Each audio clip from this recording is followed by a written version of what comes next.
Merci beaucoup. Papa Fikam, il est spécialiste en santé publique et politique nutritionnelle.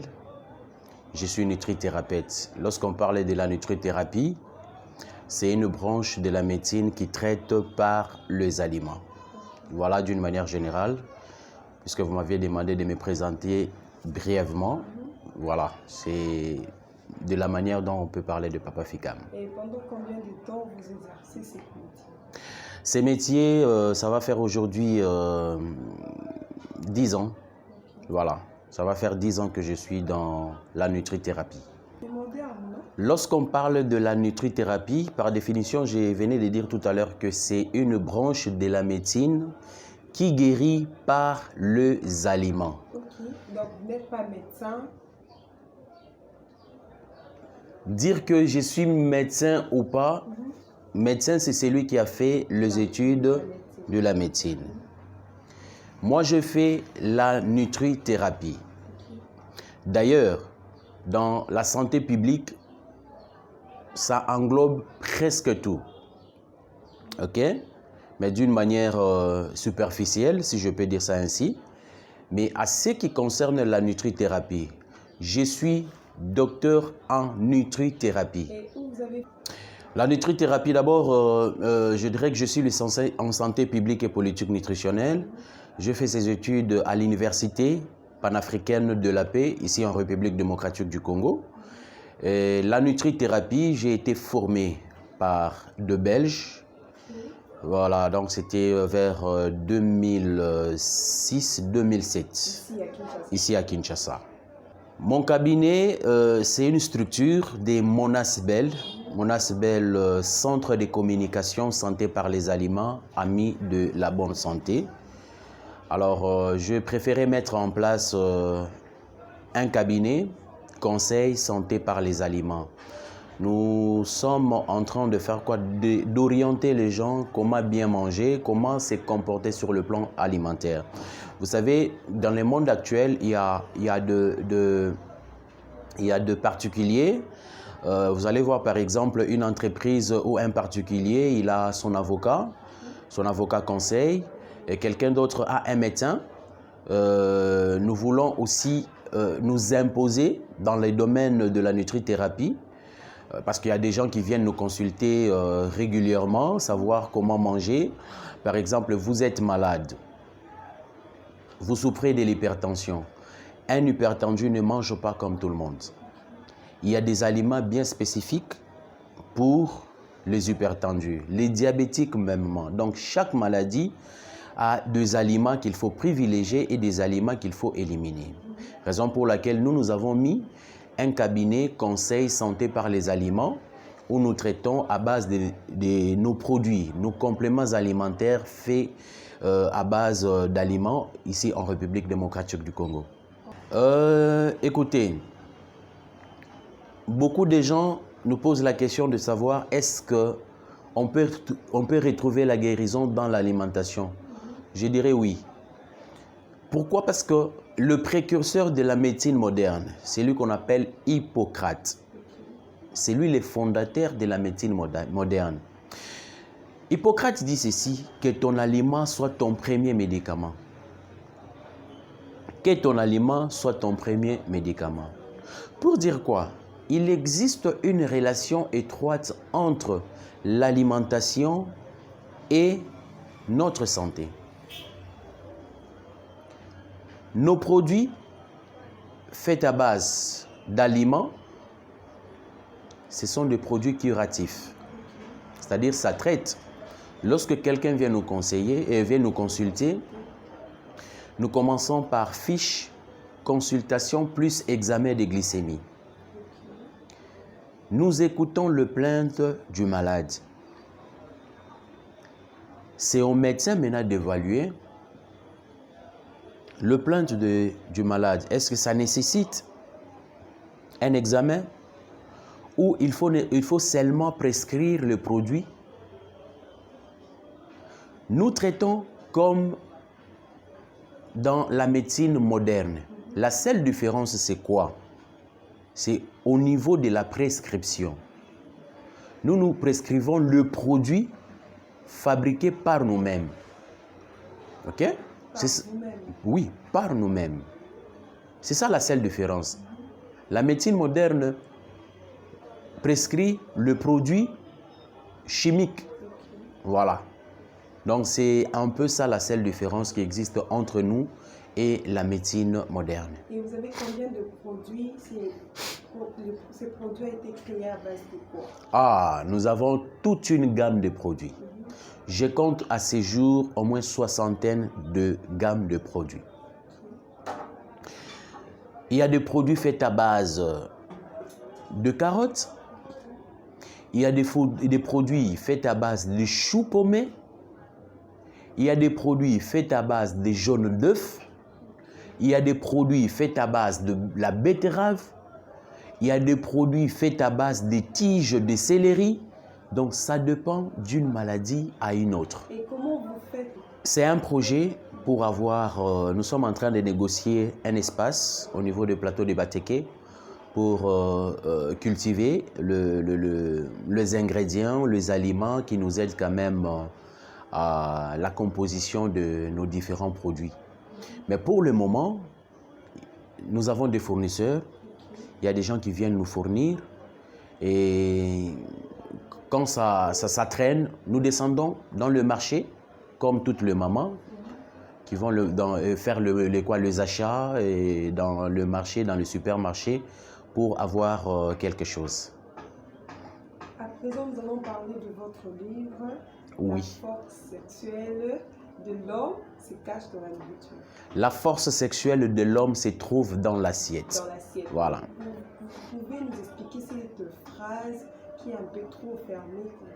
Non, non. Le thème ou le titre de l'ouvrage n'est pas fermé. Donc c'est clair, il suffit de comprendre que la force sexuelle de l'homme... Oui, je parle. La force sexuelle de l'homme se trouve dans l'assiette. Tout à l'heure, je venais de dire qu'il existe une relation étroite entre l'alimentation et notre santé.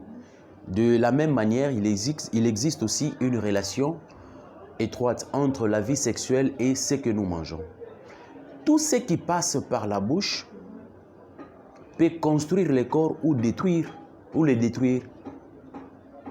Je me souviens un jour, c'était en 2018, j'ai reçu un couple. Le couple est venu pour un problème de faiblesse sexuelle. La femme était très fâchée. La femme insultait même son homme. Après avoir consulté le couple, j'ai dit à la maman, « Maman, vous êtes responsable de faiblesse sexuelle de votre mari à 90%. » Elle était étonnée. Elle me dit, « Mais comment expliquer? C'est lui qui est faible sur le plan sexuel. Ce n'est pas moi. » J'ai demandé à cette dame, « Dis-moi, qu'est-ce que tu prépares pour ton mari? » Je ne suis pas allé trop loin. Je lui ai dit, pour cette semaine. Les choses que la dame m'a citées, je vais te comprendre que ça n'a rien à voir avec le principe actif ou le nutriment nécessaire pour faire fonctionner le corps convenablement.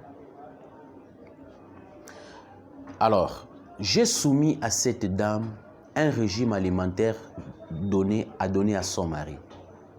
À l'espace de 3 semaines, la dame revient avec un autre langage. D'ailleurs, c'est elle qui m'a inspiré pour me dire que, docteur, aux actes sexuels, chose que moi je n'encourage pas. Dieu a mis tout dans la nature, raison pour laquelle j'ai essayé un peu de sélectionner quelques recettes capables à booster la vie sexuelle de l'homme. La première partie de mon livre a 3 chapitres. Deuxième partie de mon livre contient 2 chapitres. Le premier chapitre nous parle des aliments capables à booster une hormone mâle qu'on appelle testostérone. Testostérone, c'est l'hormone mâle du désir. L'hormone qui fait en sorte qu'un homme puisse avoir l'envie d'aller avec une femme. c'est cette hormone-là qui joue un rôle central concernant le désir sexuel de l'homme. Maintenant, qu'est-ce qui se passe? Lorsque un homme grandit, arrivé un garçon à l'âge de 15 ans, 16 ans, 17 ans, vous allez voir que l'enfant commence à pousser des poils, la barbe, et puis la voix devient de plus en plus rauque. Ces mécanismes-là, ce sont les testostérones qui sont en action. Maintenant, avec l'âge, de passer l'âge de 35 ans au-dessus, chaque homme perd un taux de testostérone par an. Par an, l'homme perd un taux de testostérone. C'est pourquoi vous allez voir que à un certain âge, l'homme était fort sur le plan sexuel. Quand l'âge augmente, la performance sexuelle a tendance à faire quoi? À baisser. Pourquoi? Parce que les taux de testostérone diminuent chaque année d'1%. Je voulais d'abord expliquer de quoi il s'agit et proposer aussi des solutions. Là, c'est déjà dans le deuxième chapitre. Proposer des solutions pour renforcer les taux de testostérone de l'homme. Voilà. Et où on peut s'en procurer le livre? Et c'est depuis en quelle année donc vous avez sorti l'édition? C'est vous-même qui l'avez écrit ou soit vous êtes aidé par quelqu'un d'autre? Je dirais qu'à part le domaine de santé, je suis journaliste de formation. Donc, c'est-à-dire que je sais quand même faire un papier. Je suis le seul à écrire ces livres. C'est vrai, j'ai écrit mon livre. Il fallait que ça passe quand même par certaines personnes pour le toilettage, ce qui a été fait. Sinon, je suis l'auteur de cet ouvrage. Et l'ouvrage était sorti en quelle année? En 2018. En 2018, je crois que c'était au mois de mars 2018. Où on peut s'en procurer? Nous sommes à Kasavubu, avenue Kandakanda numéro 62. Kasavubu, Kandakanda numéro 62, Kandakanda direction Chaba, non loin de l'église de la Louange. Et c'est là se trouve votre cabinet? Exactement. C'est le cabinet aussi, la Cibelle. Vous êtes Oui. béni par d'autres personnes, soit c'est vous-même qui travaillez en collaboration avec votre cabinet? Je suis le seul.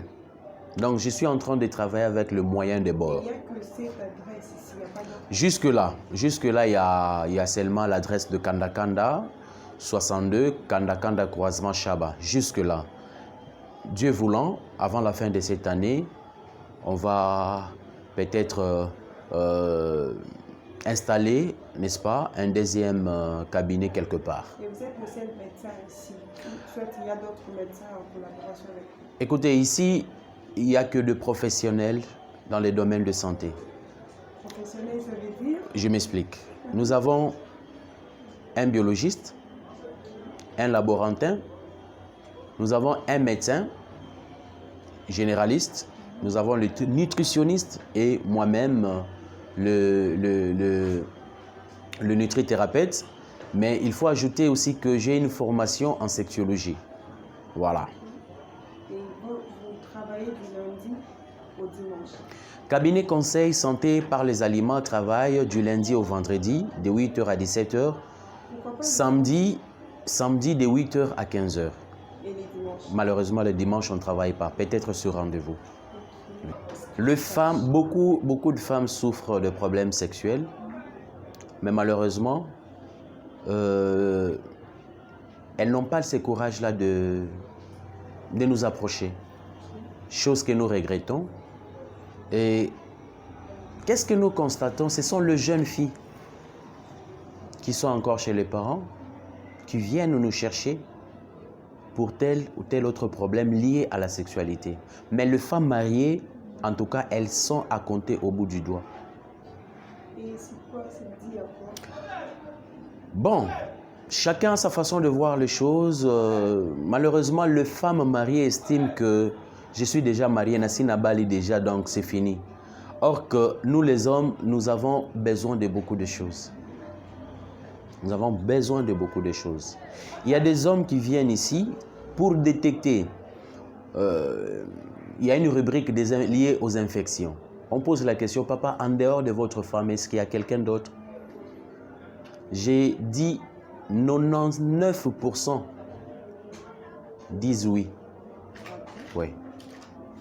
Et lorsque vous demandez la motivation, la réponse, maman à la maison, elle n'est plus active comme avant. Et elles sont en train de faire, les hommes sont en train de faire quoi? De jeter des fleurs à leurs concubines. Et ce sont les filles-là qui viennent chez nous parce qu'elles sont déjà matures, adultes. Quand une femme de 25 ans, de 20, 25 ans, 30 ans, vient chercher une solution à son problème, pourquoi lui refuser? Donc, par votre micro, je profite de cette occasion pour demander aux dames. Les conseillers aussi. Oui.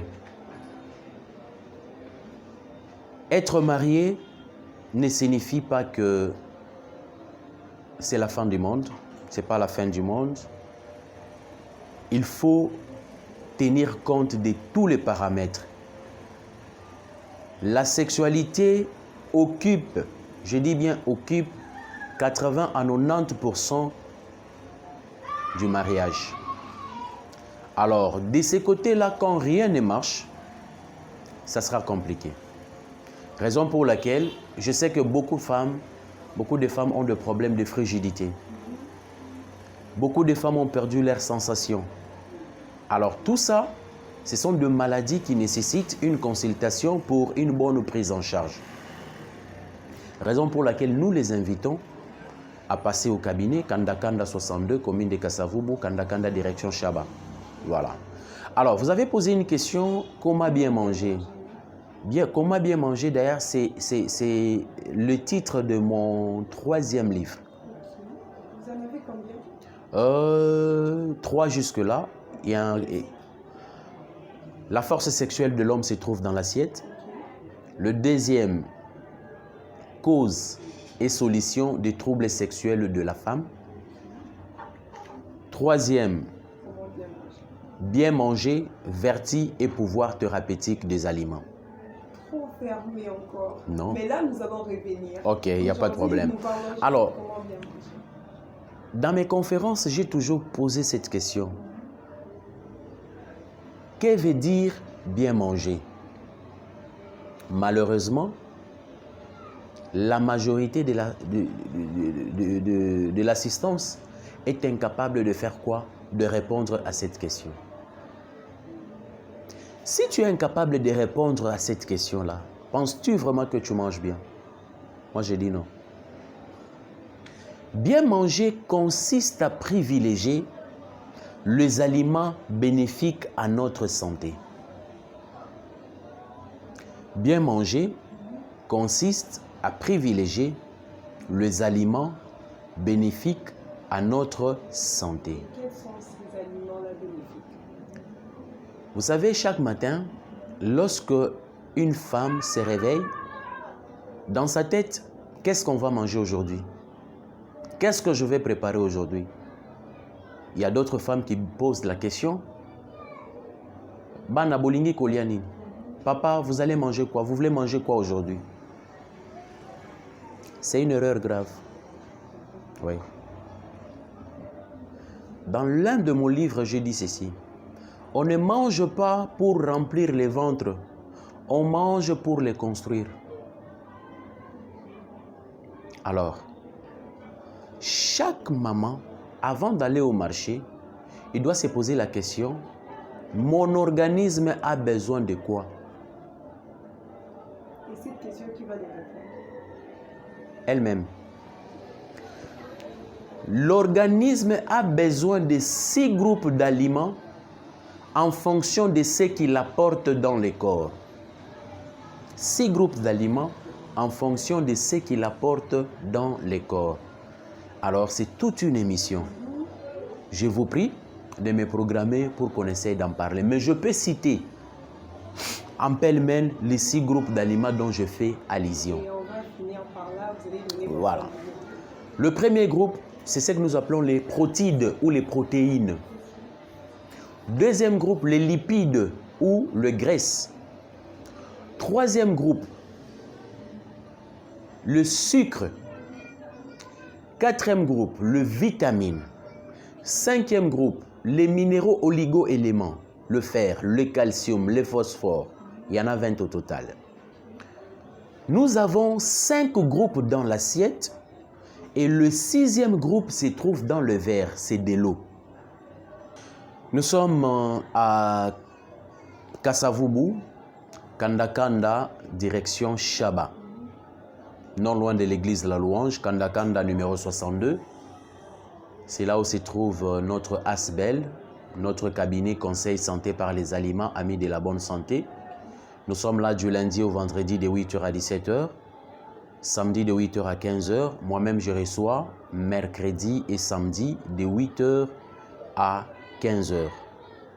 Alors, vous voulez nous contacter, vous avez un problème de santé, vous êtes diabétique, vous êtes hypertendu, vous avez un problème de prostatite, je vous prie de ne pas vous faire opérer à ce qui concerne la prostatite.